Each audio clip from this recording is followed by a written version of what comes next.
Hello, my name's Aoife Barrera, and today I'm going to read the story The Yellow Wallpaper by Charlotte Perkins Stetson. I don't want to give too much at the beginning, but let's just say this. As someone who grew up hiding their schizophrenia because of a lot of fear of what the, let's call him, strong man in my life would do to me.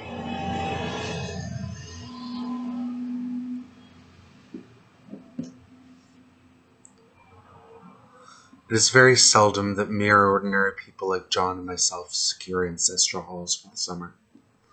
A colonial mansion, a hereditary estate, I would say a haunted house, and reach the height of romantic felicity, but that would be asking too much of fate. Still, I would proudly declare that there is something queer about it. Else, why should it be let so cheaply? And why have stood so long untenanted? John laughs at me, of course, but one expects that in marriage. John's practical in the extreme. He has no patience with faith, an intense horror of superstition, and he scoffs openly at any talk of things not to be felt and seen and put down in figures. John is a physician, and perhaps I wouldn't say it to a living soul, of course, but this is dead paper and great relief to my mind. Perhaps that is one reason I don't get well faster. You see, he doesn't believe I'm sick, and what can one do?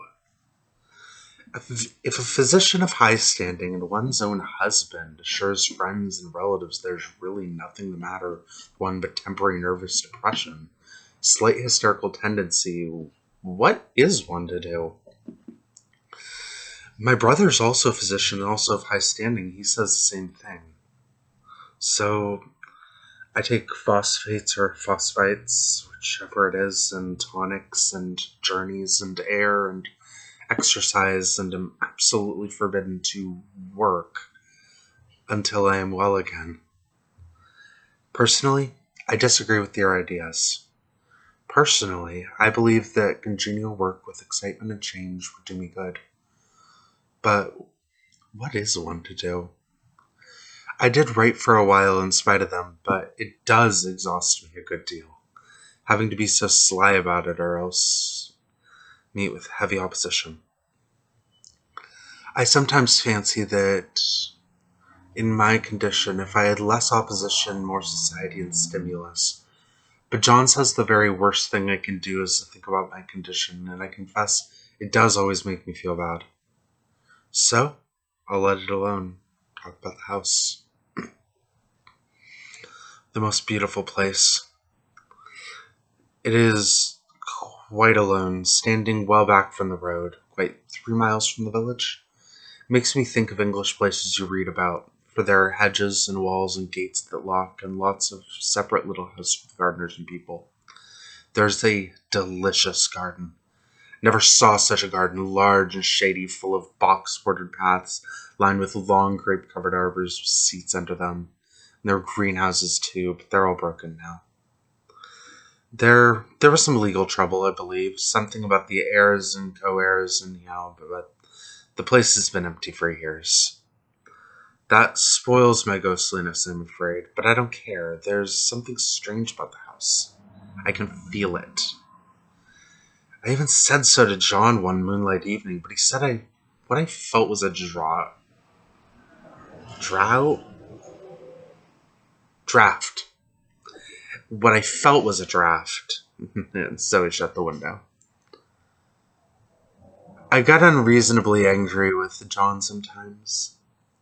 I'm sure I never used to be so sensitive, and I think it is due to this nervous condition, but John says if I feel so, I shall neglect proper self-control.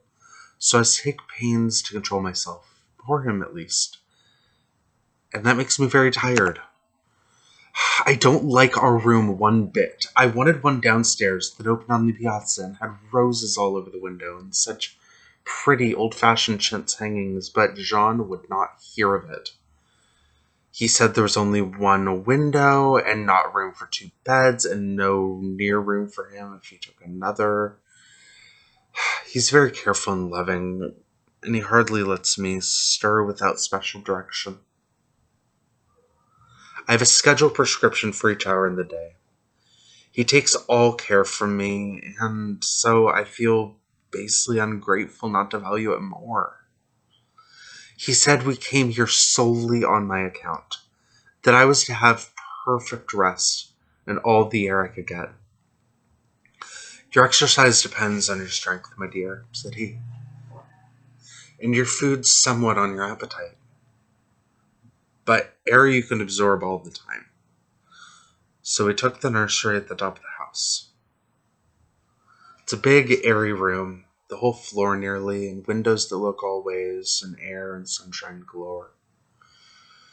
It was nursery first, then playroom and gymnasium, I should judge, for the windows are barred for little children, and there are rings and things on the walls. The paint and paper look as if a boys' school had used it. It's stripped off, the paper, in great patches all around the head of my bed, about as far as I can reach, and in a great place on the other side of the room low down. I never saw a worse paper in my life. One of those sprawling flamboyant patterns committing every artistic sin.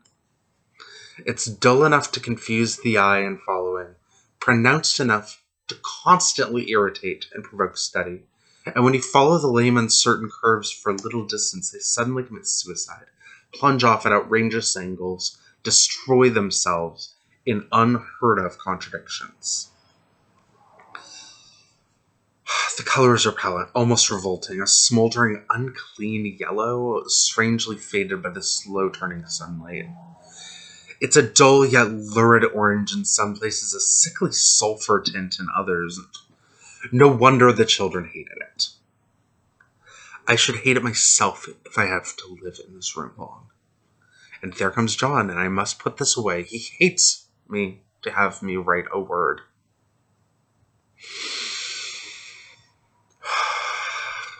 We haven't been here 2 weeks, and I haven't felt like writing before since that first day. I'm sitting by the window now, up in this atrocious nursery, and there is nothing to hinder my writing as much as I please, save lack of strength. John is away all day, and even some nights when his cases are serious. I'm glad my case is not serious. But these nervous troubles are dreadfully depressing. John does not know how much I really suffer. He knows there's no reason to suffer, and that satisfies him. Of course, it is only nervousness. It does weigh on me so not to do my duty in any way. I meant to be such a help to John, such a real rest and comfort, and here I am, a comparative burden already. Nobody would believe what an effort it is to do what little I'm able, to dress and entertain and order things. It's fortunate Mary is so good with the baby. Such a dear baby. And yet I cannot be with him. It makes me so nervous. And I suppose John never was nervous in his life. He laughs at me so about this wallpaper. At first, he meant to repaper the room, but afterwards he said that I was letting it get the better of me, and that nothing was worse for a nervous patient than to give way to such fantasies. He said that after the wallpaper was changed, it would be the heavy bedstead, and then the barred windows, and then the gate at the end of the stairs, and so on.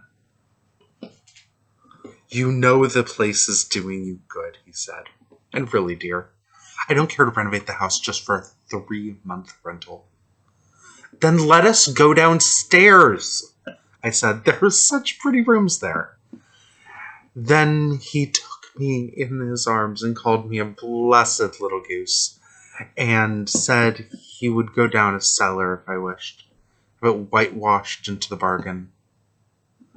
But he is right about the beds and the windows and things. It is an airy and comfortable room, and as anyone need wish.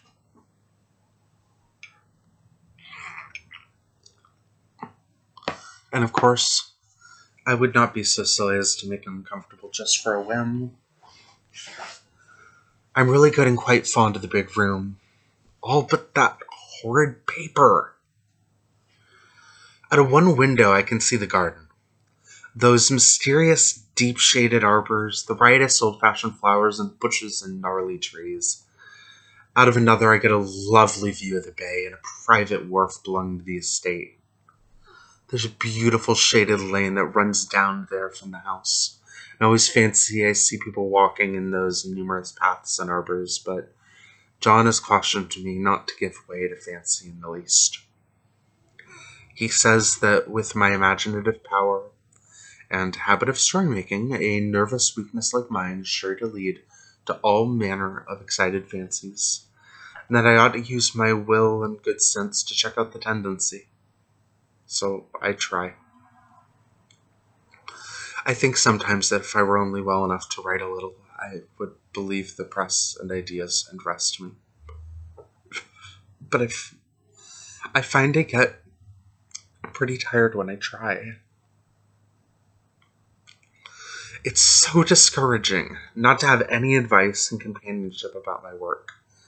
When I get really well, John says we'll visit Cousin Henry and Julia down for a long visit, but he says he would soon put fireworks in my pillowcases to let me have those stimulating people about me now. I wish I could get well faster.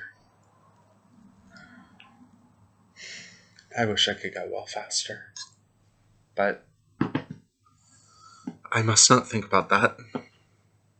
This paper looks to me as if it knew what a vicious influence it had. There's a recurrent spot where the pattern looks like a broken neck and two bulbous eyes stare at you upside down. I get positively angry with the impermanence and the everlastingness.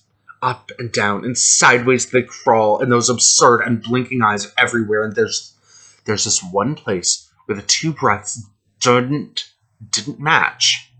And the eyes go all up and down the line, one a little higher than the other, and I never saw so much expression in an animate thing before, and we all know how much expression they have. I used to lie awake as a child and get more entertainment and terror out of blank walls and plain furniture than most children could find in a toy store. I remember what a kindly wink the knobs of our big old bureau used to have, and there was one chair that always seemed like a strong friend. And I used to feel that if any of the other things looked too fierce, I could always hop into that chair and be safe. The furniture in this room, however, is no worse than inharmonious, however. For we had to bring it all from downstairs, I suppose. When this was used as a playroom, they had to take the nursery things out, and no wonder I never saw such ravages as the children have made here. The wallpaper, as I said before, is torn off in spots, and it sticks closer than a brother. They must have had perseverance as well as hatred. Then the floor is scratched and gouged and splintered, and the plaster itself is dug out here and there, and this great heavy bed, which is all we found in the room, looks as if it had been through the wars. But I don't mind it a bit. Leave the paper. There comes John's sister, such a dear girl as she is, and so careful of me. I must not let her find me writing. She is a perfect and enthusiastic housekeeper and hopes for no better profession. I verily believe she thinks it is the writing which made me sick. But I can write when she's out and see her a long way off from these windows, and there is one that commands the road, a lovely, shaded, winding road, and one that looks just over the country. A lovely country, too, full of great elms and velvet meadows. And this wallpaper has a kind of sub-pattern in a different shade, a particularly irritating one, for you can only see it in certain lights, and not clearly then. But in places where it isn't so faded, and where the sun is just so, I could see a strange, provoking, formless sort of figure that seems to skulk about it behind that silly, inconspicuous front design. There's Sister on the stairs. Well, the 4th of July is over. The people are all gone. And I'm tired out. John thought it might do me good to see a little company, so we just had Mother and Nell and the children down for a week.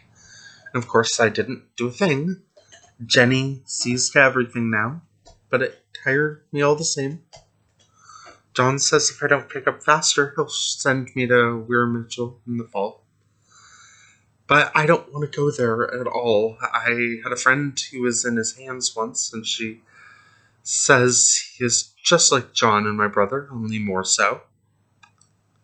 Besides, it is such an undertaking to go so far, and I don't feel as if it's worthwhile to turn my head over for anything.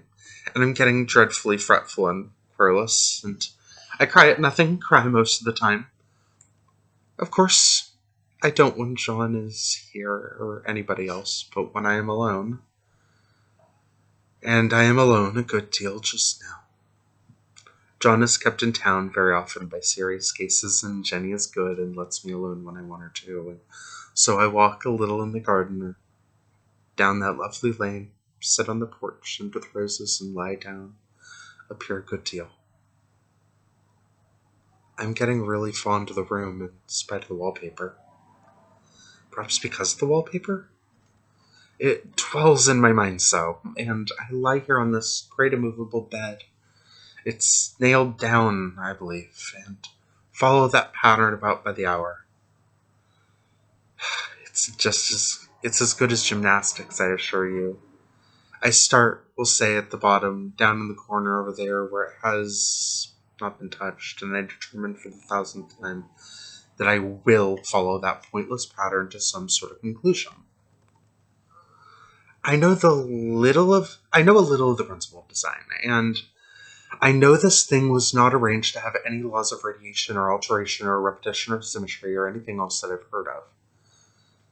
It is repeated, of course, by the breaths, but not otherwise, and I looked at it in any one way each breath stands alone, the bloated curves and flourishes, a kind of debased Romanesque with delicious tremens and go waddling up and down in isolated columns of fragility, but on the other hand, they connect diagonally and the sprawling outlines run off in great slanting waves of optic horror, like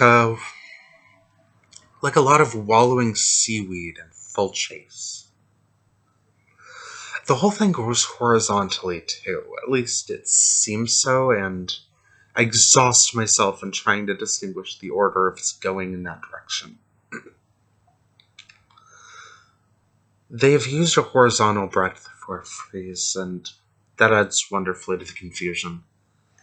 There's one end of the room where it's almost intact, and there, when the cross lights fade and the low sun shines directly upon it, I can almost fancy radiation after all, and the interminable grotesques seem to form around a common center and rush off in headlong plunges of equal distraction. Makes me tired to follow it. I'll take a nap, I guess.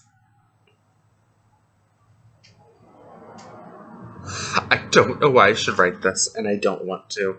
I don't feel able, and I know John would think it absurd, but I must say what I feel, and think, in some way, it is such a relief, but the effort is getting to be greater than the relief. Half the time now I am awfully lazy and lie down ever so much.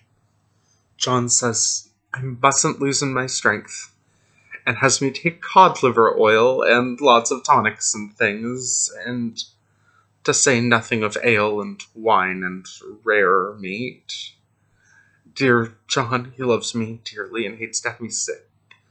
I tried to have a real, earnest, reasonable talk with him the other day and tell him how I wish he would let me go and make a visit to Cousin Henry and Julia. But he said I wasn't able to go nor able to stand it after I got there, and I did not make out a very good case for myself, for I was crying before I had finished. It's it's getting to be a great effort for me to think straight. Just this nervous weakness, I suppose. And dear John gathered me up in his arms and just carried me upstairs and laid me on the bed and sat by me and read to me till it tired my hand. He said I was his darling and his comfort and all he had, and that I must take care of myself for his sake and keep well. He says no one but myself can help me out of it, that I must use my will and self-control, and not let any silly fancies run away with me. There's one comfort. The baby's well and happy and does not have to occupy this nursery with the horrid wallpaper. If we had not used it, that blessed child would have. That blessed child would have. What a fortunate escape.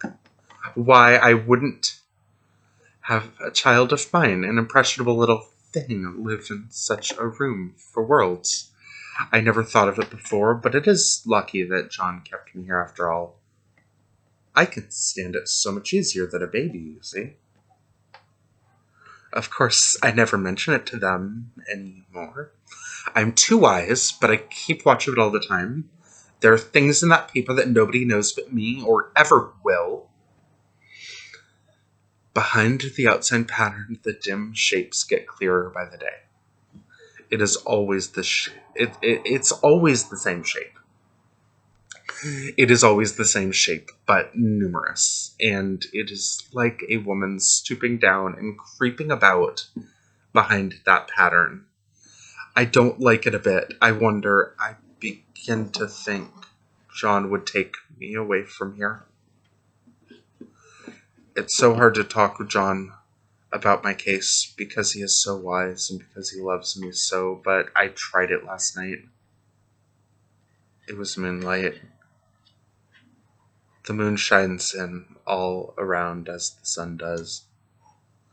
I hate to see it sometimes. It creeps so slowly and always comes in one window or another.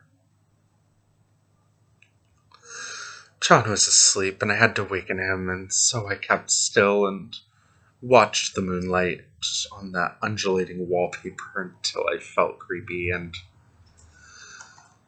the faint figure behind seemed to shake the pattern, just as if she wanted out.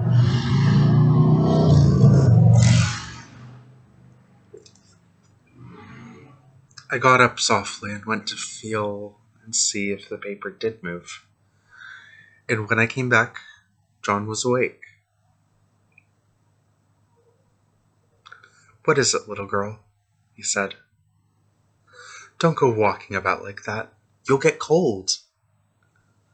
I thought it was a good time to talk, so I told him that I really was not gaining here and that I wished he would take me away.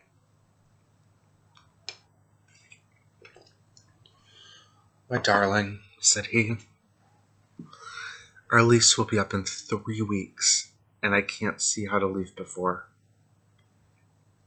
The repairs are not done at home, and I cannot possibly leave town just now. Of course, if you were in any danger, I could and would. But you really are better, dear, whether you can see it or not. I'm a doctor, dear, and I know you are gaining flesh and color. Your appetite is better. I feel really much easier about you." "I don't weigh a bit more," said I, "nor as much, and my appetite may be better in the evening when you're here, but it's worse in the morning when you're away." "Bless her little heart," said he with a big hug. "She shall be as sick as she pleases. But now, let's improve the shining hours by going to sleep. Talk about it in the morning." "And you won't go away?" I asked gloomily. "Why, how can I, dear? It's only 3 weeks more, and then we will take a nice little trip of a few days while Jenny is getting the house ready. Really, dear, You are better. Better in body, perhaps, I began, and stopped short, for he sat up straight and looked at me with such a stern, reproachful look that I couldn't say another word. My darling, said he, I beg of you, for my sake and for our child's sake, as well as for your own, that you will never, for one instant, let that idea enter your mind. There's nothing so dangerous, so fascinating to a temperament like yours. It's a false and foolish fancy. Can you not trust me as a physician when I tell you so? So of course I said no. I said no more on that score, and we went to sleep before long. He thought I was asleep first, but I wasn't, and lay there for hours trying to decide whether that front pattern and the back pattern really did move together separately.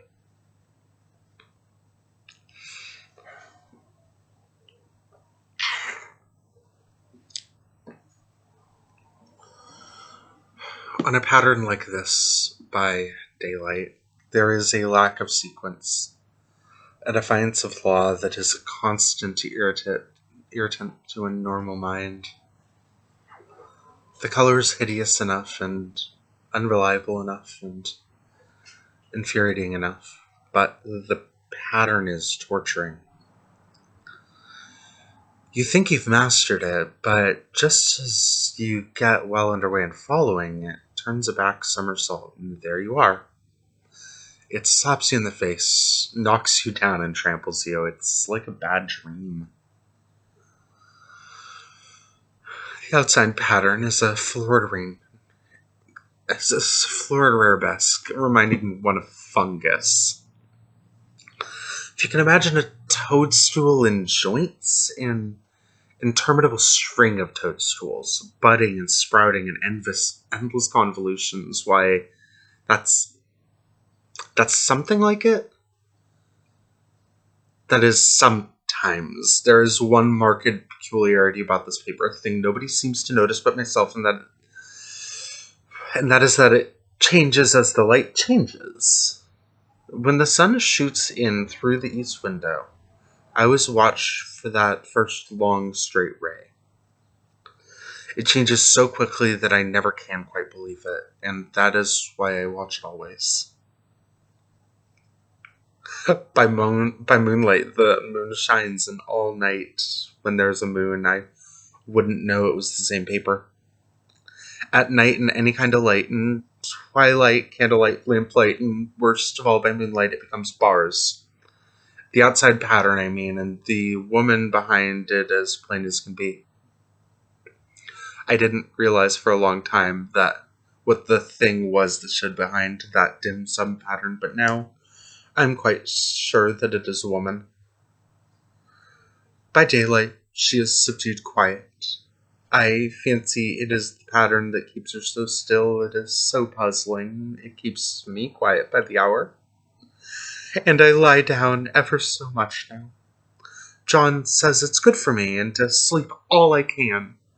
Indeed, he started the habit by making me lie down for an hour after each meal. It's a very bad habit, I am convinced, for you see, I don't sleep. And that cultivates deceit, for I don't tell them I'm awake. Oh, no. The fact is, I'm getting a little afraid of John. He seems very queer sometimes, and even Jenny has an inexplicable look. It strikes me occasionally, just as a scientific hypothesis, that perhaps it is the paper. I've watched John when he did not know I was looking, and come into the room suddenly on the most innocent excuses, and I've caught him several times looking at the paper. And Jenny, too. I caught Jenny with her hand on it once. She didn't know I was in the room. And when I asked her in a very quiet voice, with the most restrained manner possible, what she was doing with the paper, she turned around as if she'd been caught stealing, and looked quite angry, asked me why I should frighten her so, and then she said that the paper stained everything it touched, that she had found yellow smooches on all of my clothes and John's, and she wished we would be more careful. Did that not sound innocent? But I know she was studying that pattern, and I'm determined that nobody shall find it out but myself. Life is very much more exciting now than it used to be. You see, I have something more to expect, to look forward to watch. I really do eat better, and I'm more quiet than I was. John is so pleased to see me improved. He laughed a little the other day and said I seemed to be flourishing in spite of my wallpaper. I turned it off to laugh. I had no intention of telling him it was because of the wallpaper. He'd make fun of me. He might even want to take me away. I don't want to leave now till I've found it out. There's a week more, and I think that'll be enough.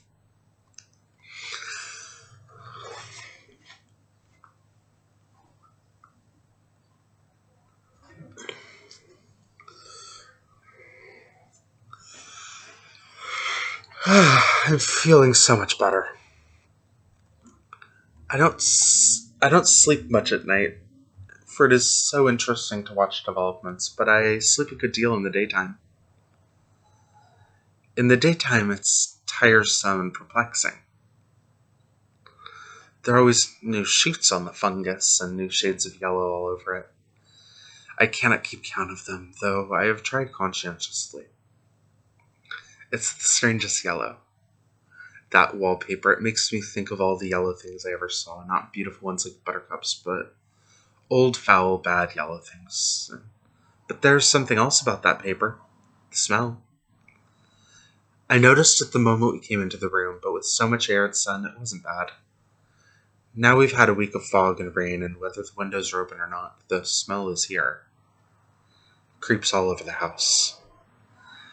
I find it hovering in the dining room, skulking in the parlor, hiding in the wall, lying in wait for me on the stairs. It gets into my hair.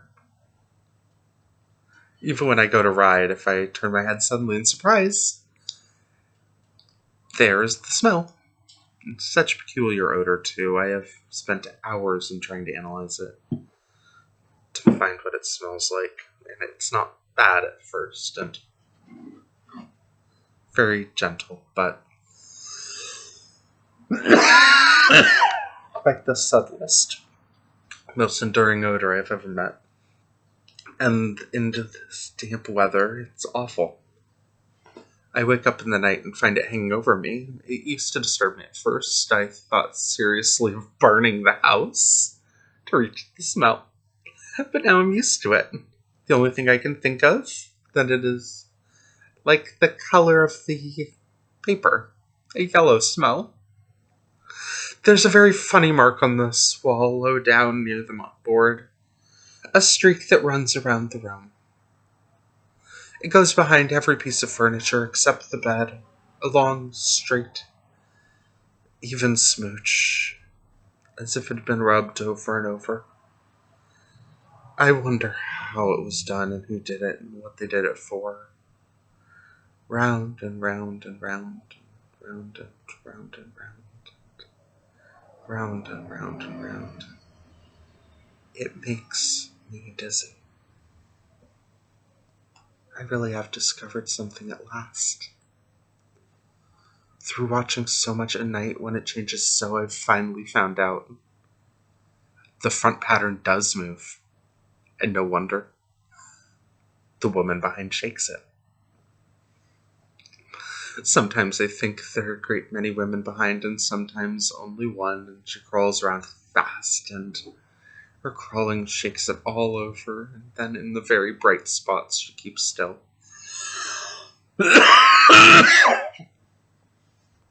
And in the very shady spots, she just takes hold of the bars and shakes them hard. And she's still all the time trying to climb through, but nobody could climb through that pattern. It strangles so. I think that is why it has so many heads. They get through, and then the pattern strangles them off and turns them upside down and makes their eyes white. And if those heads were covered or taken off, it would not be half as bad. And I think that woman gets out in the daytime. And I'll tell you why privately. I've seen her. I can I can hear her out of every one of my windows. It is the same woman I know, for she is always creeping, and most women do not creep by daylight. I see her in that long shaded lane creeping up and down. I see her in those dark grape arbors creeping all around the garden. I see her on that long road underneath the trees creeping along. And when a carriage comes, she hides under the blackberry vines. I don't blame her a bit. It must be very humiliating to be caught creeping by daylight. I always lock the door when I creep by daylight. I can't do it at night, for I know John would suspect something at once. John is so queer now that I don't want to irritate him, and I, I wish he would take another room. Besides, I don't want anybody to get that woman out at night but myself. I often wonder if I could see her out of all the windows at once. But turn as fast as I can only see out of one at a time.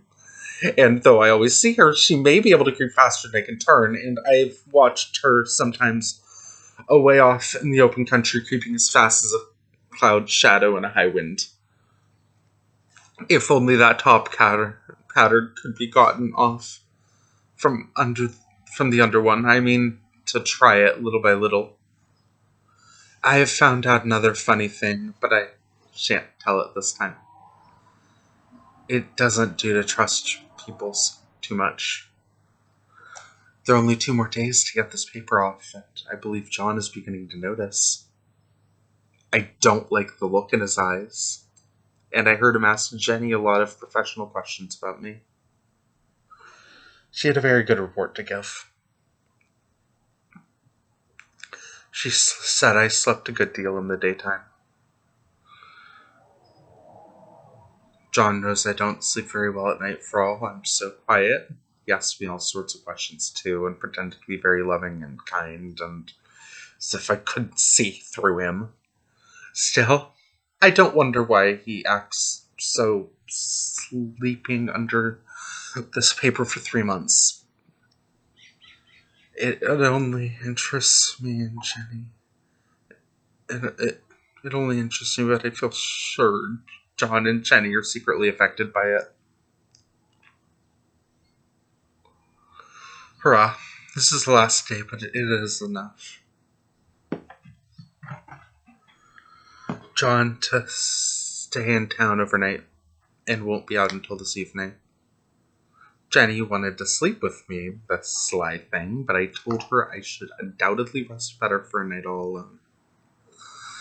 This was clever, for really I wasn't alone a bit. As soon as it was moonlight and that poor thing began to crawl and shake the counter, I got up and ran to help her. I pulled and she shook. I shook and she pulled, and before morning we had peeled off yards of that paper. A strip about as high as my head and half around the room, and then when the sun came and that awful pattern began to laugh at me, I declared I would finish it today. We go away tomorrow, and they are moving all my furniture down again to leave things as they were before. Jenny looked at the wall in amazement, but I told her merrily that I did it out of pure spite at the vicious thing. She laughed and said she wouldn't mind doing it herself, but I must not get tired. How she betrayed herself that time. But I am here, and no person touches this paper but me. Not alive. She tried to get me out of the room. It was too patent. But I said it was so quiet and empty and clean now that I believed I would lie down and sleep all I could, and not to wake me even for dinner. I would call when I woke. So now she is gone, and the servants are gone, and the things are gone, and there's nothing left but the great bedstead nailed down with the canvas mattress we found on it. And we shall sleep downstairs tonight and take the boat home tomorrow. I quite enjoy the room. Now it is bare again. How these children did tear about here. This bedstead is fairly gnawed, but I must get to work. I have locked the door and thrown the key into the front path. I don't want to go out. And I don't want to have anybody come in till John comes. I want to astonish him. I've got a rope up here that even Jenny did not find. If that woman does get out and tries to get away, I can tie her. But I forgot I could not reach far without anything to stand on. This bed will not move. I tried to lift and push it until I was lame, and then I got so angry I bit off a little piece in one corner, but it hurt my teeth, and then I peeled off all the paper I could reach standing on the floor. It sticks horribly in the pattern, just enjoys it, all those strangled heads, bulbous eyes, and waddling fungus growths just shriek in derision.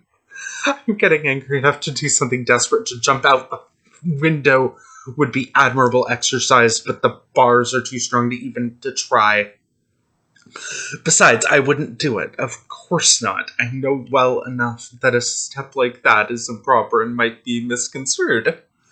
I don't like to look out at the windows even. There are so many creeping women and they creep so fast, and I wonder if they all come out of that wallpaper as I did. But I am securely fastened now by my well-hidden rope. You don't get me out in the road there, and I suppose I shall have to get back behind the pattern when it comes night, and that is hard. It is so pleasant to be out in this great room and creep around as I please. I don't want to go outside. I won't, even if Jenny asks me to. For outside, you have to creep on the ground and everything is green instead of yellow. But here I can creep smoothly on the floor, and my shoulder just fits in that long smooch around the wall, so I cannot lose my way. There's John at the door. It is no use, young man. You can't open it. How he does call and pound, and now he's crying for an axe, and it would be a shame to break down that beautiful door. John, dear, said I in the gentlest voice, the key is down by the front steps under a plantain leaf.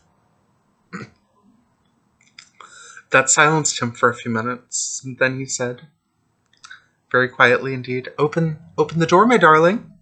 I can't, I said. The key is down by the front door under a plantain leaf. And then I said it again, several times, very gently and slowly, and said it so often that he had to go and see, and he got it, of course, and came in. He stopped short by the door. What is the matter? He cried. For God's sake, what are you doing? And I kept on crying just the same, but I looked at him over my shoulder. I got out at last, said I. In spite of you and Jane, I've pulled off most of the papers, so you can't put me back. Now, why should that man have fainted? But he did, and right across my path by the wall, so that I had to creep over him every time.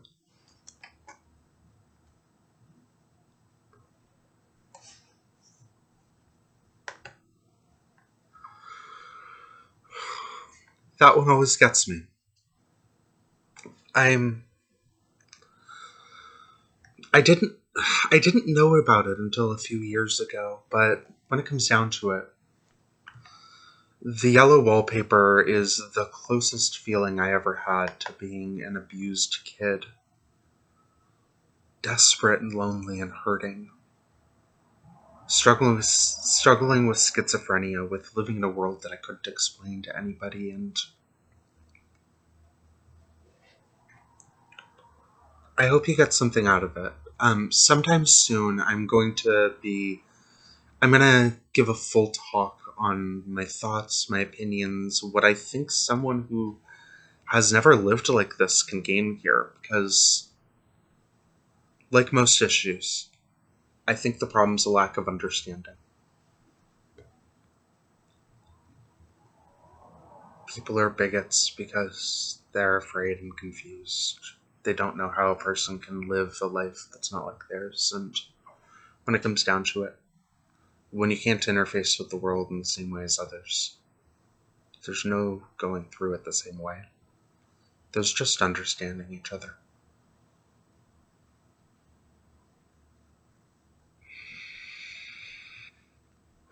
If you have something, if you enjoyed my voice, please Let me know any public domain horror that you'd like me to read. There's not enough of it on here. I love all of you. Have a great day.